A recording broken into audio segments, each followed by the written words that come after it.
Welcome to Infectious Diseases 1. We'll do it in 2 parts. And really, we could go on and go through all kinds of diseases. Of course, there's just so many, but we're going to hit the major ones, the bacterial and viral, helminths, protozoans, and the weird prion diseases. And give you a big background overview, and then we'll get into the specific ones you're going to encounter a lot, staph and strep, big bacterial ones, and the big diseases too. So let's get started.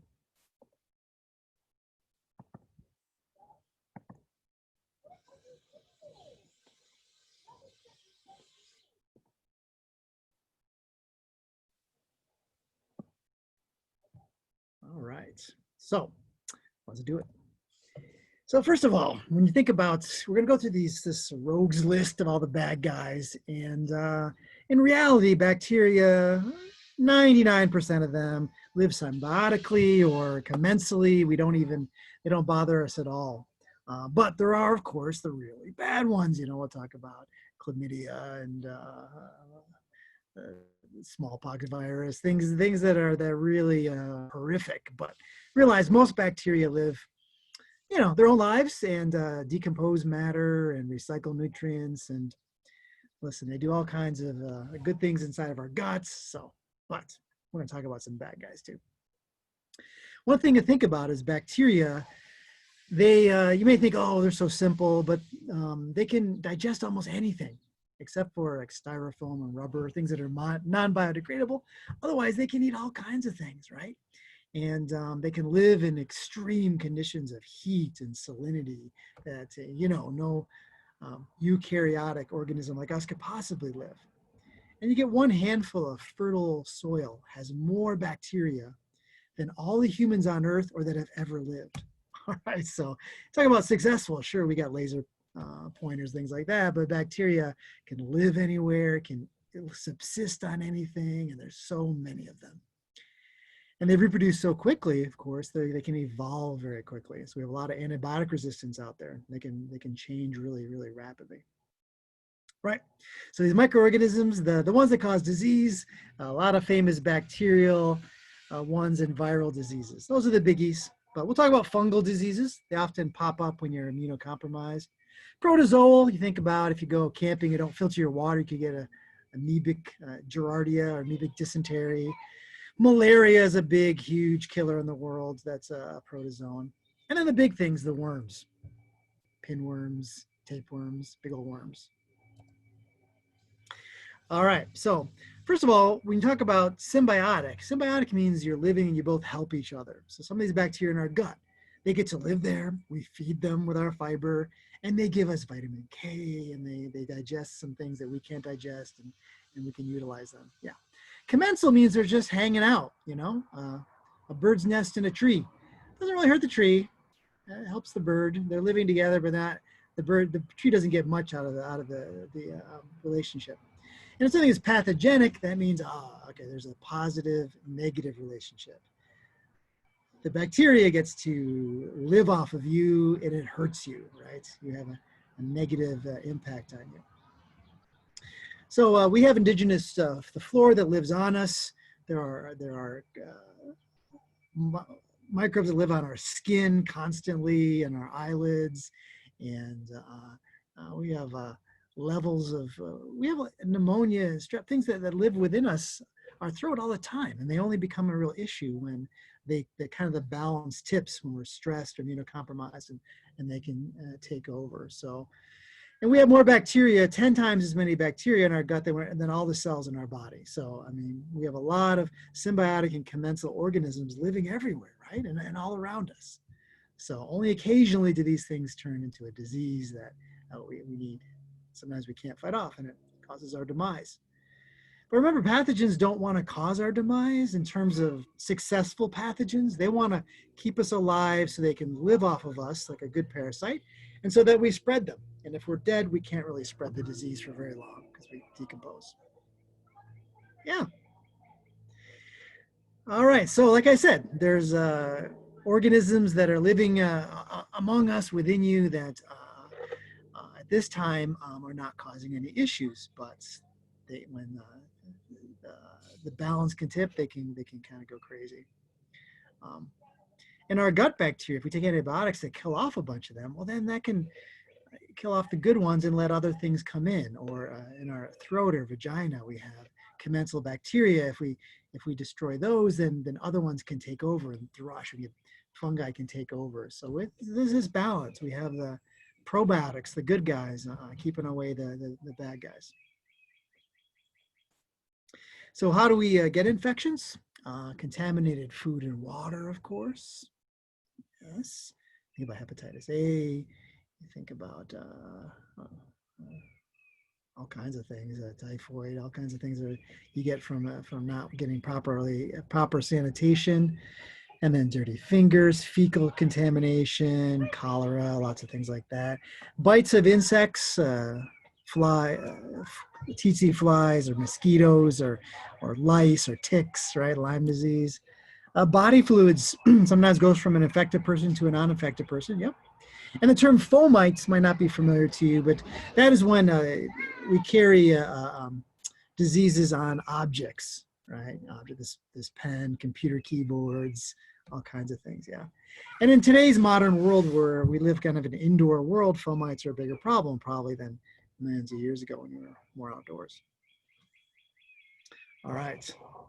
So indeed, a parasite requires the host for some essential function.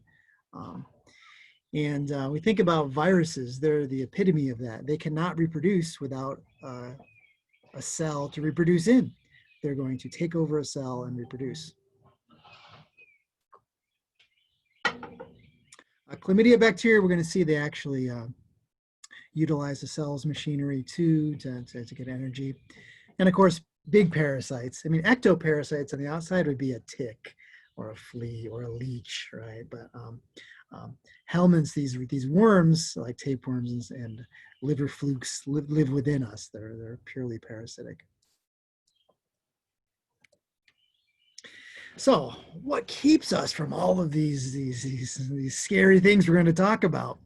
Well, one is your skin, actually. Your skin is amazing. It's as long as your skin is unbroken, it really keeps a lot of things from getting into your body, right?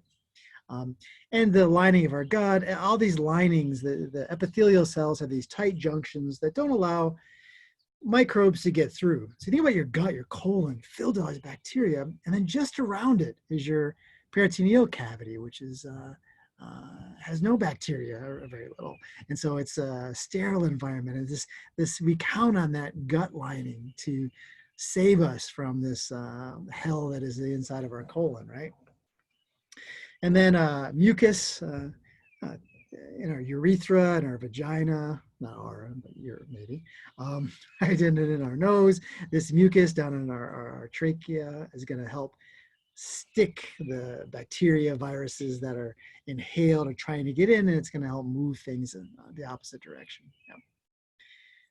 And like I said, even our indigenous flora is helping prevent a takeover by foreign, more deadly bacteria because they can outcompete them.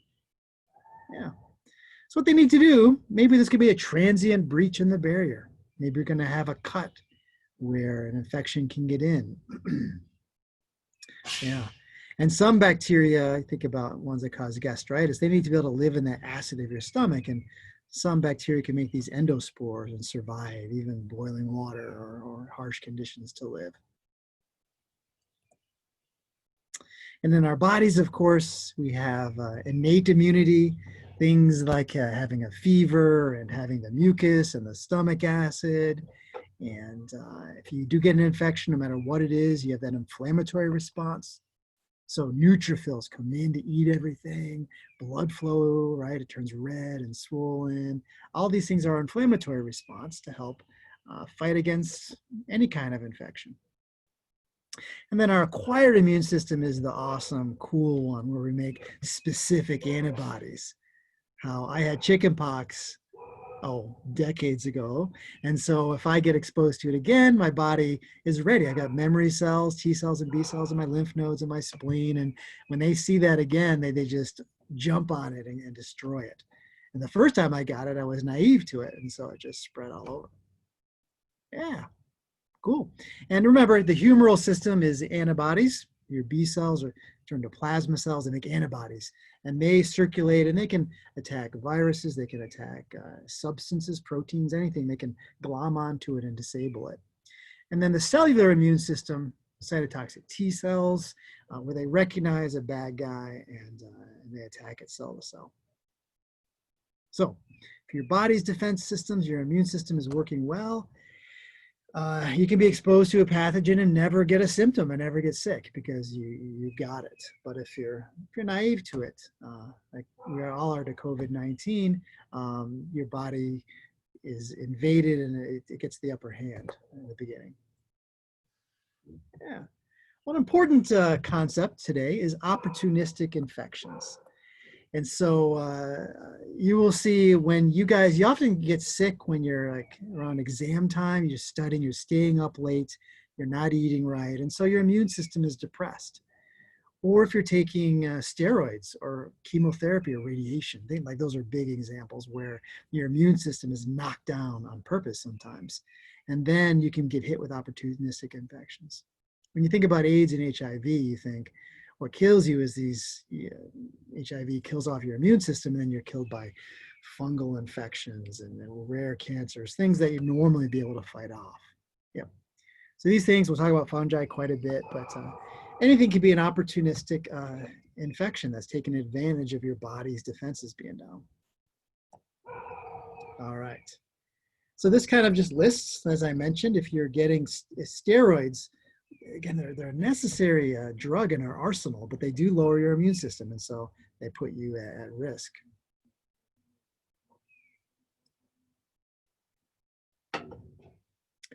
Pregnancy as well. We have a weird time where in utero and with breastfeeding even, we get antibodies from mom, but that's passive immunity. They're giving us antibodies. We don't actually produce our own. And then you can see around 18 months until when you're after about 2 years old, you start really ramping up your own immune system. You need to be exposed to things so that you have a response, that you have memory cells. And it works. Mom helps you out in the beginning. It gives you her antibodies, but then those antibodies wear out because you're not making your own. Definitely. And interestingly, we think that these opportunistic infections have certainly risen. Some of this has to do with we've gotten drugs and radiation therapy that can really suppress that immune system. And that will save you from some autoimmune diseases, suppressing that immune system and steroids.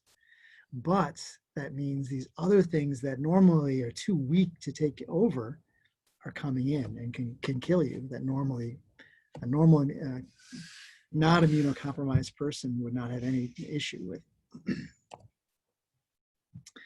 All right, so antibodies, you know what they look like? They're little proteins, right?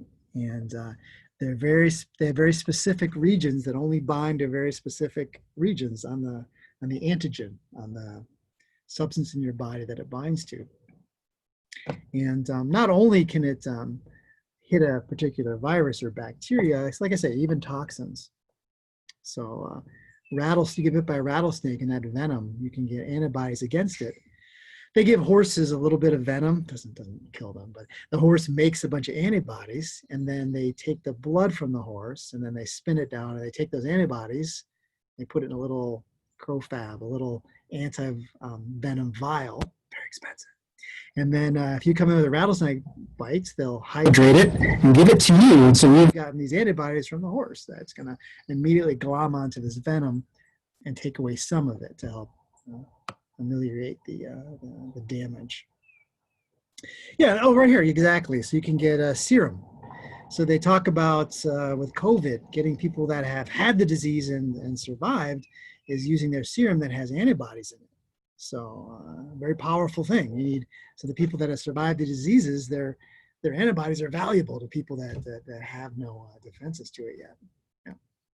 And the beautiful thing is, of course, immunizations, getting immunized. And so you don't have to get sick and go through mumps and polio and whooping cough. You can get, because we're smart, we can give you a little piece of it. Your body can make, you don't even get sick, but your body will make a reaction to it, and then you'll be ready. And then you don't have to get sick with it. So beautiful thing. All right, but again, it's not immunizations really. It's not all of our high-tech equipment that has caused life expectancy to rise. It is really just doing these basic things like sanitation and understanding the germ theory that where germs come from. I mean, and then all of a sudden we can make sure our milk is pasteurized, our water is chlorinated, and things like that. Yeah. Condoms, yes, to prevent STDs. Washing your hands, my gosh.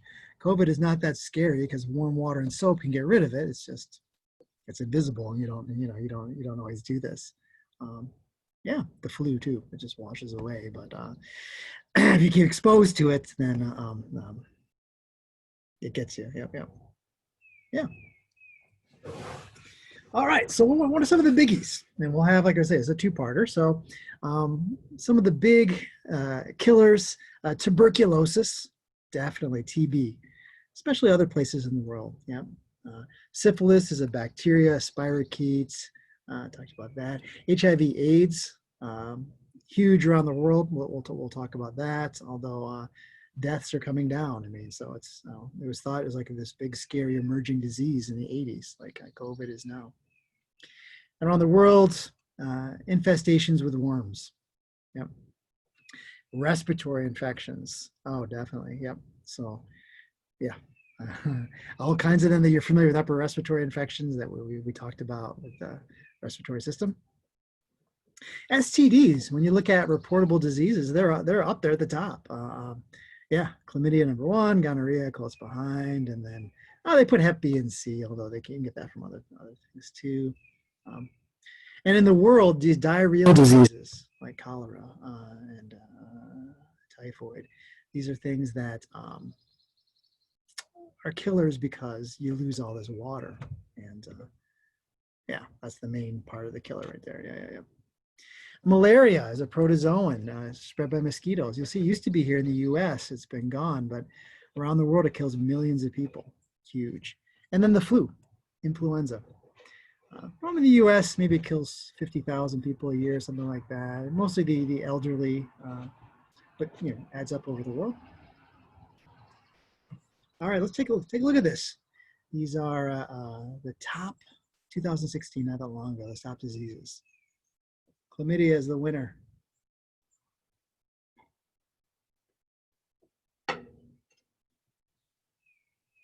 Yeah, this is the United States, of course. Mm-hmm. Wow, look at that. 4 cases of the plague. Damn, I'm sure you could get a note if you got the plague, right? Get out of work. Ah, cool. Yeah, it's so interesting, right? You look at all these things. Even a few people get tetanus, even with the invention of tetanus shots. Yeah. All right. All right, so what about diseases, infections that cause cancer? You guys think about it. HPV, cervical cancer, definitely. And then, as I mentioned, the only antibiotic that works against cancer really is to work against Helicobacter pylori, the one that causes ulcers. We know that can cause gastric cancers. Yep, and then parasites can get into the bile duct and cause this bile duct cancer that I talked about. It's pretty bad. All right, so you have an infectious disease. What kind of symptoms, what kind of tests do we want to do? Everything's come to mind right away, right? You think to yourself, is it viral, is it bacterial? And what are your symptoms? Fever, headache, sneezing, what does the sputum look like, right? All these things, yeah. So definitely, fever. Fever generally tells you it's a bacterial infection. Fevers can be caused by other things besides that, but it's a pretty good sign. And then inflammation, of course, is a site of infection. If you look at a person and they have obvious inflammation, it's red, it's swollen, it's painful, that's a good sign, that they were bit by a dog, or they've got some kind of diabetes, skin infection, thing like that. Yeah. Indeed. And symptoms of headache could be a lot of things, right? Yeah. Yeah, and sometimes you don't necessarily need a culture. If it's going to be the common cold, there's nothing you can do about it. So it doesn't really it doesn't matter. I mean, you want to be careful it's not strep because that can cause some secondary issues. But if it's a find out if it's the strep. You want to do a swab to find that out, right? When you look at an infectious disease, of course, you can look for, you know, where's the pain? What quadrant is the pain in? It might tell you something about that, about where the infection might be. And if you look for, of course, secretions and pus and things like that are going to tell you about site of infection.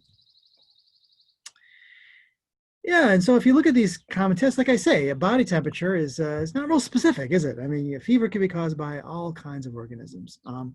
And then a differential white blood cell count will tell you something. Again, nothing definitive, but if you have lots of neutrophils, it means you probably have an acute bacterial infection, something that came upon your body's trying to fight it off with neutrophils.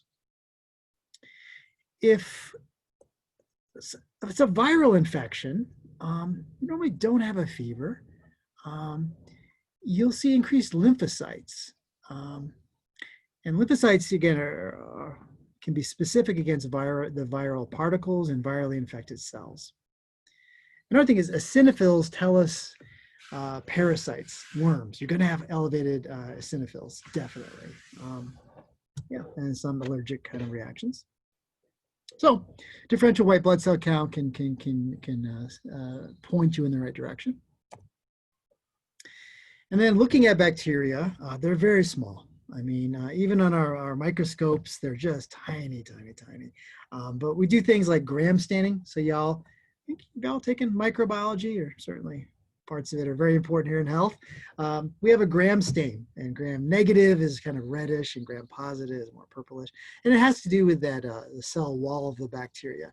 Normally the bad guys, gram negative ones, there's more diseases with those. They have a little thicker cell wall, harder to get for us to phagocytize, get rid of them. And then you can look at shape, right? Cocci or spheres, bacilli or rods, spirella, like syphilis, or like little spirals. So looking at shape, how they stain tells you, narrows it down what kind of bacteria. And just making a blood smear can tell you I have malaria. You can see the protists in there. You can look at a skin section to see if you have a fungal infection. And the eggs of worms come out in your feces, or you can do different swabs and you can see them. I mean, they're pretty big. Okay, so gram negative, gram positive, and the shape leads you down to like a million choices, but at least it's not 2 million choices. From there on, you need to more definitively says, because the reason why we care, like what bacteria it is because research tells us which antibiotic works best. So we'd love to, I mean, we can give you a broad spectrum. That means it kills a lot of things. But if we know what it is, then we're much better able to target it because we know about what works best with that. So we can culture bacteria by taking them, putting them on different plates or liquid medium in test tubes and see which grows where. And then we can look at the colony shape, color, even smell, things like that tell us what kind of bacteria it is. But nowadays, we're really going molecular. So instead of doing these cultures, it takes hours or days to grow these cultures. We can do DNA testing. Works for viruses or for bacteria. So we're getting better and better at that. Yeah, I mean, fungus also grows in these plates too. Depending on what kind of media, you can selectively figure out what it is by what grows on what. Yeah, and I love this. You guys must have done this kind of experiment anytime. I remember doing that in college. We would put antibiotic discs, then grow we grow a lawn of the bacteria, then put these discs on there. And you can see that this one, that antibiotic works like nothing, penicillin or something. Everything's grown over it. It's eating it for breakfast, right? And this one's like, oh yeah, that zone of inhibitions where the antibiotic is successful. The bacteria can't go anywhere near it. So antibiotic resistance will give us clues about what it is too. Yeah. And then specifically, if you're looking for a disease, you can test a patient for their antibodies to see if they have antibodies against like COVID, for instance. That means they've had the disease because the antibodies are specific. And then remember this, the TB test was a skin test like this, so we can look for, to see if you've been exposed to it, your body will react to it and make more of a reaction to it. All right, let's talk bacteria.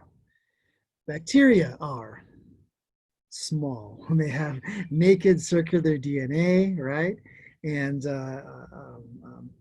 they can divide so rapid, like 20 minutes or something. I think it's maybe it's even less. That's so they can divide. So, and if they can divide exponentially, you can imagine in 24 hours how many you can have, right? Indeed. And yeah, I'll show you some secondary infections. The next page is a big table. We can talk about some of those. But they'll really grow in places where passageways are blocked. Yeah, I'll show you this table where, so remember pneumonia, one of them was that this, it's bronchial pneumonia. If you have a bronchus that is blocked, the mucus in the background can't escape, and there's a great medium for bacteria to start growing. Yeah. And also dead tissue. I talked about that with bone. If there's a bit of bone marrow or bone that's necrotic, that bacteria lives in it, and there's no blood supply, it means you can't bring the cavalry, neutrophils and antibodies can't get there. And so it's a smoldering infection that you can't get rid of unless you physically do some surgery. Yeah, and look at these. Look familiar, right? A zit, an acne, is going to be a blockage of a sebaceous gland, and then bacteria start growing, it gets inflamed, etc. Right? Oh, odious media, the ear infections, we talked about that. Sinus infections, look at that. Yeah. True, in your appendix, it gets a fecalith, meaning kind of a blockage of feces, and it's trapped, it's a dead end, and then it gets infected, and then it starts swelling and it can burst. All right. Oh, I love these plates. They can be really beautiful. But they're bacteria, right? You guys have all cultured some of these in your biology classes. So bacteria can make their way, especially if there's some kind of defect. And indeed, yes. In the genital tract, right? Your skin, if you have psoriasis, and often or cuts in your skin, it's a zone where bacteria can get in there. Oh yeah, so any kind of chink in the armor will allow bacteria in. Yeah. And when you have, when they get in, and the bacteremia is when you have bacterial infection, throughout your body, it can turn to sepsis and be a real big killer. And so, yeah, blood infections, not good. So bacteria, of course, now we're talking about diseases and such, it's an arms race. And so they've developed ways to avoid our vertebrates' immune systems. And so they get a thick cell wall that can avoid phagocytosis. A lot of bacteria, some move, they have flagella, they can move around, and some have sticky hairs. So they stick to doorknobs, and they become fomites very easily. Successful bacteria produce enzymes that allow them to burrow in through connective tissue to allow them to spread. Like we talk about cancers doing that too. And some bacteria either produce toxins, botulism, or they produce toxins that are secreted in the environment, or that their cell wall is toxic too. And that causes a lot of the disease effects. So you think about why does bacteria cause disease? I mean, just some of them living, and they might steal a little bit of our nutrients, but we got a lot to go around. But a lot of it has to do with when they produce toxins, and that cause an immune response or destruction.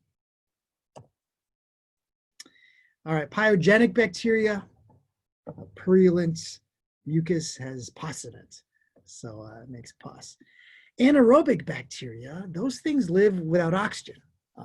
And in nature, they live in swamps, and they live in our gut tube, where there's less oxygen in there.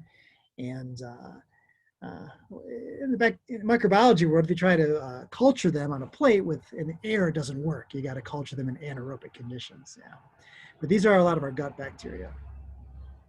Zoonotic infections come from an animal host, so we'll talk about that. And a lot of our keep bringing up COVID, or emerging diseases, probably came from a bat. Salmonella, you'll see a lot of that's in birds. Anthrax, scary one. Sheep and other animals is a real host, but sometimes we can get it. All right, let's talk about the main ones. When I think about bacteria and I think about infections, I think staph and strep, kind of real quickly though. So staphylococcal, so it's cocci or little spheres, and staphylococcus. This one, there's one bad one is the Staph aureus, especially. It's going to cause some issues. And Staph aureus, normally it lives in our respiratory tract and on our skin, and it doesn't cause any problems. But if it gains entry where it doesn't belong, or if immunocompromised, it can cause these infections, usually skin, soft tissue infections. So it's a staph infection, right? Okay, the real scary one is MRSA. And this is increasing in hospitals, and it's scary and scary. And they have all these kinds of precautions. A MRSA patient, they have a signage, and you make sure you wash, because a hospital is a good place to breed antibiotic resistance, isn't it? Because you have lots of sick people and a lot of antibiotics. And you can get antibiotic resistance, you can get bacterial infections in the hospital from a catheter or intubation. And if you go from one patient's room to the next as a nurse or whatever, you can be spreading this. So there's hand washing, wearing gloves. If it's really bad infection, they'll have negative pressure and have all kinds of other ventilation things. But MRSA is a methicillin resistant. There's some species of staph that are just so scary as if they don't respond to our antibiotics. And so we get tougher and tougher antibiotics. And to think about a bacteria that doesn't respond, we go back to World War days when bacterial infections were big killers, and so before antibiotics. And so this is ones that use antibiotics for energy. They just ignore them, and so it's really, really scary. We want to try to avoid it, and that's why we don't give out antibiotics for common colds, and we try to get people to take all their antibiotics, because partially taking them knocks down the weak ones and allows the strong to evolve and survive. You guys know about this though. And Streptococcus, this also lives in our skin, especially in our throats. And these guys, you can see they're cocci, they're spheres as well. And we'll talk about several bad kinds of strep. We talked earlier about strep throat, and we talked about how it can even travel to our heart valves, rheumatic fever, with the cardiovascular system. So yeah, you want to treat it, kill it. If it's going to be living in some kind of a dirty wound, you want to clean that out and get rid of it. So there's a couple of different, you notice alpha-hemolytic. I mean, there's a couple of ways that they identify strep by how it reacts to blood cells when it does in these cultures. So just, alpha-hemolytic is one type. So Streptococcal pneumoniae causes pneumonia, all right? And there's a vaccine for this if you're elderly and you're concerned with that. It's a good idea to get it. And not only pneumonia, but the middle of the ear infection and meningitis it can cause as well, infection of your meninges. So see, indigenous, it lives normally on you, but it can wake up and do some really bad things when it gets an upper hand. Another streptococci is this viridans, and this is the one that's particularly common flora of the mouth, and it causes the one that's mostly the culprit for causing caries or cavities. And this is the one we're really worried about when you have a dental procedure and you have damaged heart valves, that it's going to get into the blood through the bleeding in the gums and make its way to your heart valves and start growing into these little cauliflower-like things. Yep, so that kind of strep, very bad. And then this other group, this beta-hemolytic ones,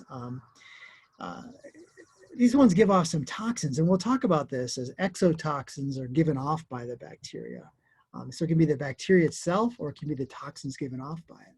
or your reaction to these toxins too can be bad.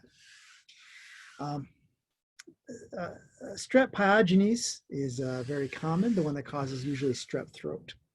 So this is the one that you go and you get a culture. They even have quick testing swabs. They can tell pretty quickly if you have strep. If they know this, they know antibiotics. If it's a viral pharyngitis, antibiotics are useless. And then some of these other diseases. See, I don't have kids, so I don't say these things very often. That disease there, cellulitis is when you have a strep that gets into your skin and soft tissues, and the scary necrotizing fasciitis. Yeah, and there was toxic shock syndrome with tampons. That was a really big issue years ago. I mean, still around, but we figured out what it was. Yeah, and if you hear bacteremia, that means bacterial infections, kind of systemic, so life-threatening. Yeah.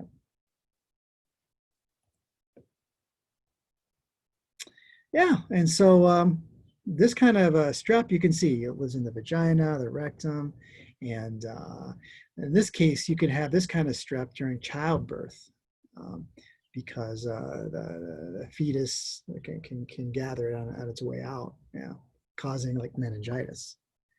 Yeah. All right, so gram negatives. Gram negatives, you hear these in the guts. And so all of these, if you're a pharmacist, you look at, or any kind of health professional, you look at what kind of antibiotics you're talking about. It's almost like a flow chart. So is it you're looking at ampicillin, does it work on gram negatives? Everything, there's books and charts that tell you which antibiotic works best against which bacteria. So some of these gut bacteria are familiar, like E. coli, right? Definitely, yep. Yeah, I've seen all those, but. So enteric, these bacteria in your gut, normally not an issue, but you'll see it in patients that are hospitalized and especially immunocompromised or on antibiotics, where they can become pathogenic for sure. Yeah. Yeah, and you'll see when these toxins from the bacteria are given off or part of their cell wall, it can cause serious shock because of all these toxins, and very life-threatening. All right, this guy right here, and we've talked about him, him or her. I don't want to give a gender to bacteria.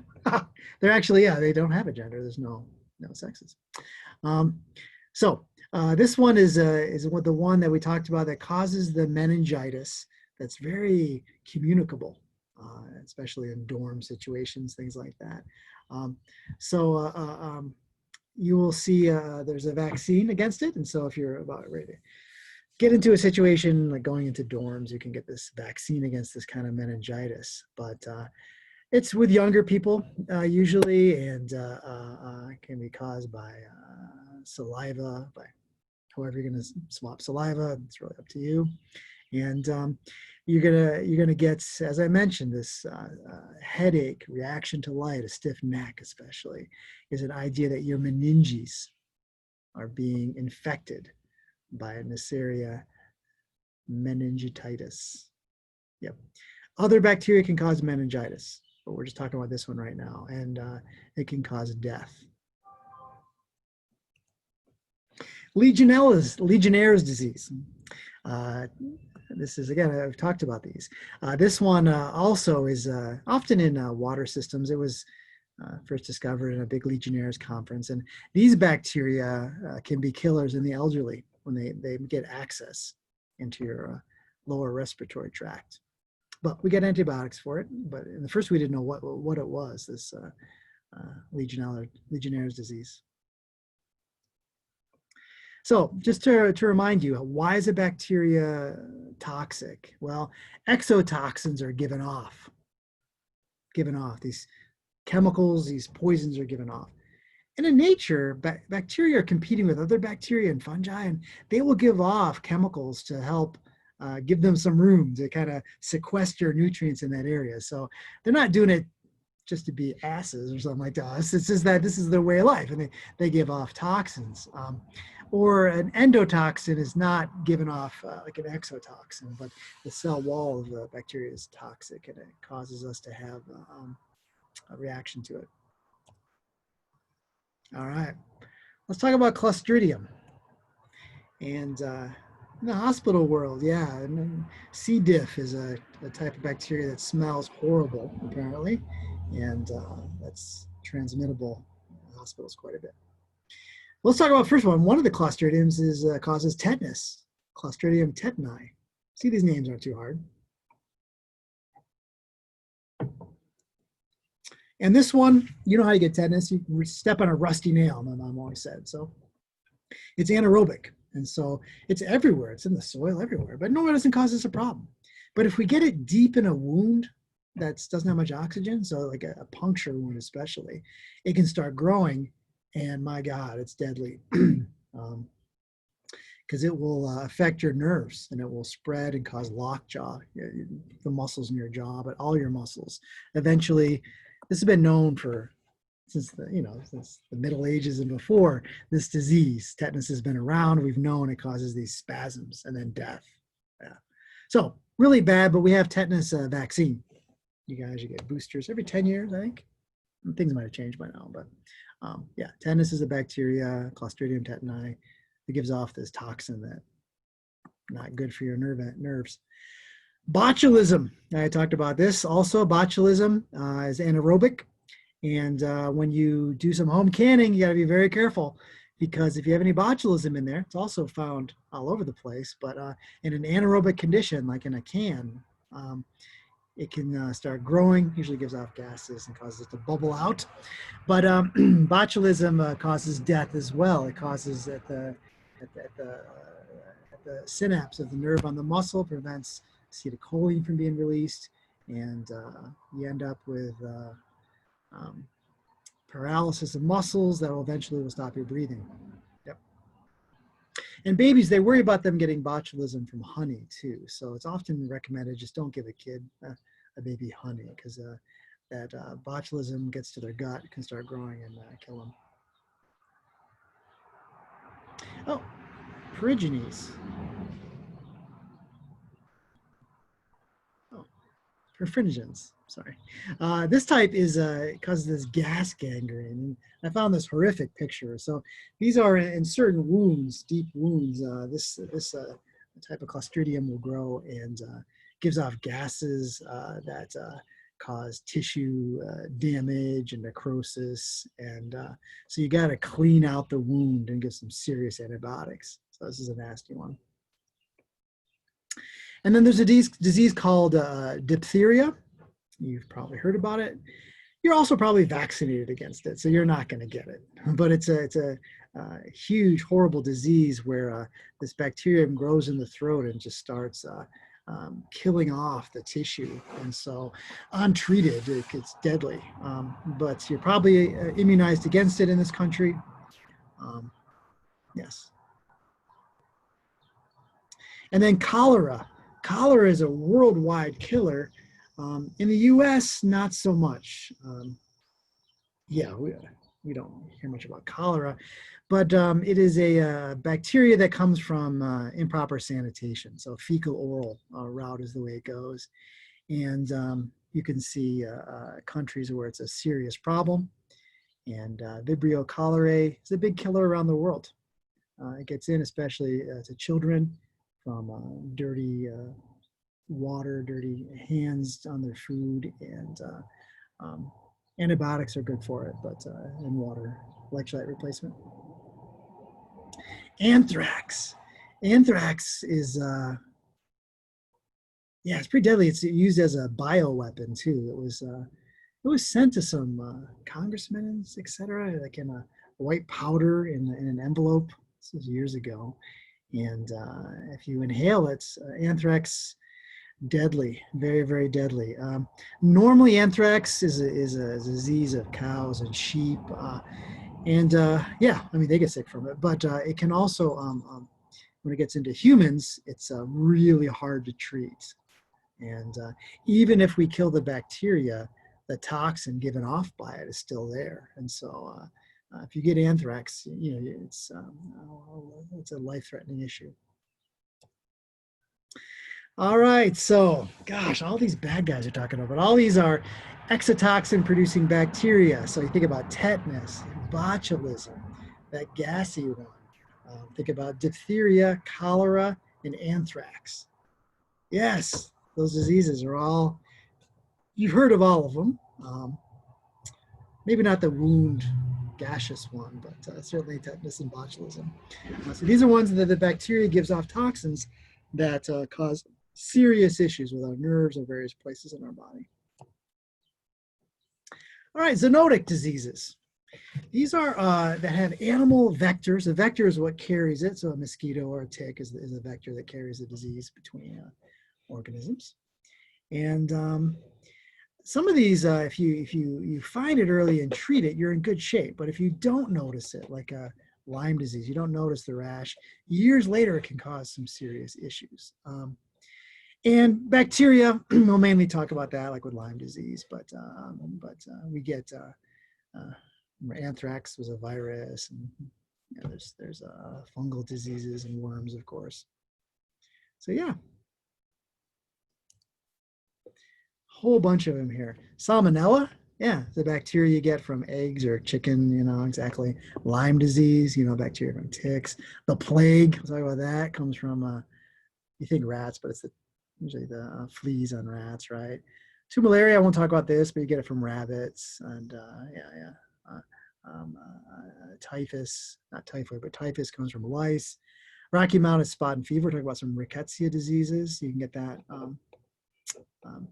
pretty bad from lice or ticks in usually out west. Yeah, and then rabies, we can talk about that too, can cause encephalitis. And mad cow disease, let's talk about that, yeah. All right, so Lyme is a big deal. Teaching it here up in the, some of you out in Colorado, so many different places, but it's first discovered in Lyme, Connecticut. And so the Northeast is particularly a good place for Lyme disease, which is this bacteria, Borrelia burgdorferi, which lives in the deer ticks. And the ticks are on mice, other ticks on deer as well. And so it's carried between these vectors. You need the mice, you need ticks, you need the humans, and it's a complex life cycle. But if you're bitten by a tick, hopefully if you go out in the wild, then you just take a shower quick and you can get rid of the ticks. But if it does end up burrowing in, some of that bacteria will go from the saliva of the tick into your body. Yeah. And then you'll have this characteristic, usually have this characteristic, bullseye rash.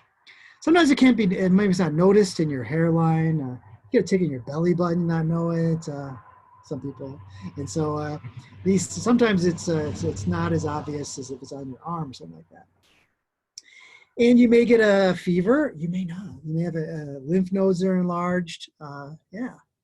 And then you have another stage where you have this muscle pain, arthritis, definitely lethargy. And so you want to notice this, and then they can give you some antibiotics immediately and hopefully stop it there.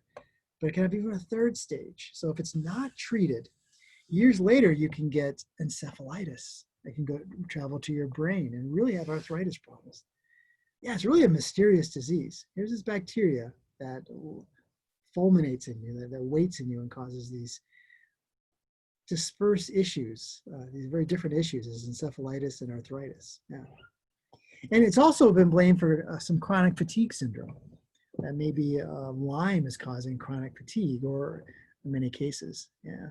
Chronic fatigue syndrome is a disease that's hard to get our finger on. We don't know exactly what causes it, and it's mysterious. So Lyme could be a big cause of that.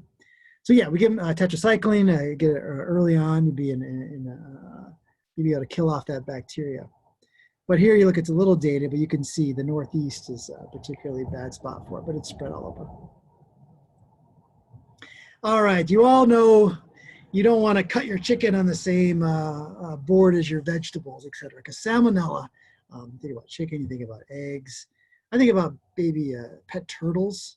When I was a kid, my mom I think she flushed it down the toilet. I know you guys are in shock now, but small turtles and iguanas too, things like that, they can harbor salmonella, and kids put things in their mouth, and so baby turtle, aquatic turtles are a big way to get salmonella. But normally think about undercooked chicken these days. But salmonella is a bacteria that can cause, diarrhea and enteritis, and it's really dangerous, especially for the young and the old.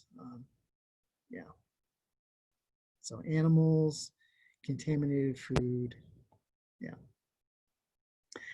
The plague. And you know what? You think you can get the plague here in the United States. You think medieval times. So the plague, of course, killed. It's one of the few things that caused a dip in world population. It killed so many people. And back in the day, and it's Yersinia pestis. It's a very famous bacteria because it caused plague. And there's bubonic plague, makes these bulbs, or makes these like blisters, like your lymph nodes get big. And there's also a pneumotic plague that goes in your. It's a little different kind that gets more respiratory. But the plague in the U.S. It's kind of small to see this, but still some cases pop up out west occasionally. It's carried by in fleas, and you have rats and fleas they bite the flea bites the rat that has the plague, and then the flea bites a human, and it transfers it that way. And so back in the Middle Ages, what really helped actually in England was we went from grass roofs to clay roofs, and so rats would live in the grass anymore. Yeah, so little things like that helped out. Rickettsia. So rickettsia, yeah, this typhus, these other rickettsial diseases can be really, really dangerous. You can see there's things like Rocky Mountain spotted fever carried by ticks. It's kind of mysterious, and you hear about, I know, researchers that work on field mice, or you go to an old cabin and there's mice there, and so it's some kind of insect vector. You can see here you got lice and fleas and ticks, and yeah, it's transferred to you, and antibiotics will kill it. All right, the next big group of bacteria you'll hear about, anaerobes. So they live in the gut where there's not much oxygen, inside your gut, and foul-smelling gases, toxins. So anaerobes require a certain kind of antibiotic.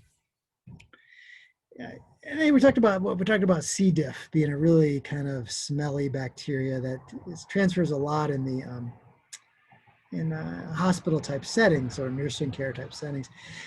So you can see if you have you take antibiotics and you kill off a lot of the good bacteria, then you're all set. You're set up for C. diff to start multiplying. And so you have C. diff, and it causes a lot of upset in your digestive system, and then inflammation in your digestive system. And so you give antibiotics against C. diff, and you can come back to normal, but it can relapse too. And so and so these, in the healthcare setting, you can see in the environment, C. diff is something that normally can live spores, small numbers, but it can really come back. So you'll hear a lot about C. diff in clinical type settings. All right, some other bacteria, the ones that cause leprosy, and there's still leprosy in this world. And before the age of antibiotics, it was famous for leper colonies. People would be sent off because they didn't spread it to others, and disfiguring, losing fingers and toes and facial deformities, because it really breaks down nerves and soft tissue. We have skeletons of leprosy from the Middle Ages. You can tell from the bones they had that, but it's easily treatable now. You can see in the world, India and Brazil, places like that have leprosy today. In the U.S., it is armadillos are vectors for it. So if you deal with armadillos, you should be careful. Mycoplasma, we talked about this and we talked about the walking pneumonia. So it's, remember, it's a weird bacteria, really small. It doesn't have cell walls. So it's a really weird bacteria, but it can cause a pneumonia where you're not completely incapacitated. So you walk around spraying it quite a bit. Yeah. And there's one also that causes some urethra problems. Chlamydia. Finally, we'll end with this one. This we talked about with STDs, and we also talked about this form. I showed you how it, especially in sub-Saharan Africa, it can be transmitted by flies. Even it causes the eyelids to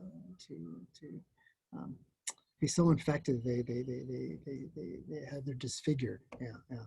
And so that's caused by this chlamydia that's transferred quite a bit in sub-Saharan Africa. And there's one form that's transmitted by birds, and especially keep parrots that are recent imported birds. They can have this form of chlamydia too. Yeah, but this one, yeah, you saw number one in the communicable diseases. All right, wow, we went through a lot. We talked about a lot, and hopefully these things are familiar to you. So you're like, oh yeah, sure, yeah. These are familiar, and hopefully I put them into oops.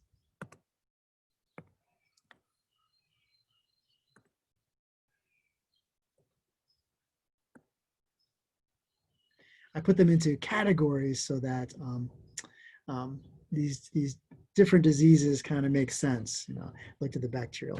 We'll do a lot of viral ones in part two. All right.